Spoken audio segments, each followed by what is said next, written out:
മുല്ലപ്പള്ളിയിലെ ഭരണഘടനാ വിരുദ്ധ പ്രസംഗത്തിൽ മന്ത്രി സജി ചെറിയാന് തിരിച്ചടി. സംഭവത്തിൽ പുനരന്വേഷണത്തിന് ഹൈക്കോടതി ഉത്തരവിട്ടു.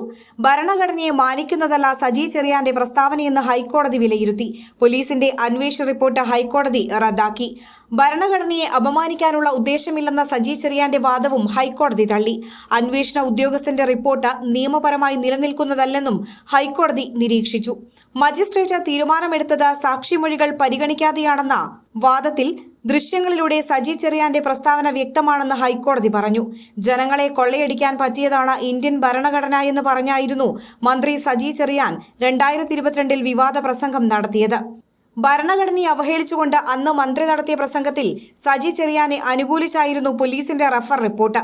എന്ത് സാഹചര്യത്തിലാണ് കുന്തം കുടച്ചക്രം എന്നുള്ള വാക്ക് ഉപയോഗിച്ചതെന്ന് പരിശോധിക്കണം. സത്യസന്ധനായ ഉദ്യോഗസ്ഥൻ കേസ് അന്വേഷിക്കുന്നുവെന്ന് ഉറപ്പാക്കണം. പ്രസംഗം കേട്ടവരുടെ മനസ്സിൽ ഭരണഘടനയ്ക്കെതിരെ അവമതിപ്പുണ്ടാക്കിയോ എന്നും അറിയേണ്ടതാണ്. അന്വേഷണം കാലതാമസമില്ലാതെ തീർപ്പാക്കണമെന്നും കോടതി ഉത്തരവിൽ പറയുന്നു.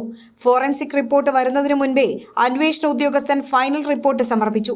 സാക്ഷികളായ മാധ്യമപ്രവർത്തകരുടെ മൊഴിയെടുക്കാത്തതും തെറ്റാണ്. അന്വേഷണം ധൃതി പിടിച്ചാണ് പൂർത്തീകരിച്ചതെന്നും കോടതി പറഞ്ഞു.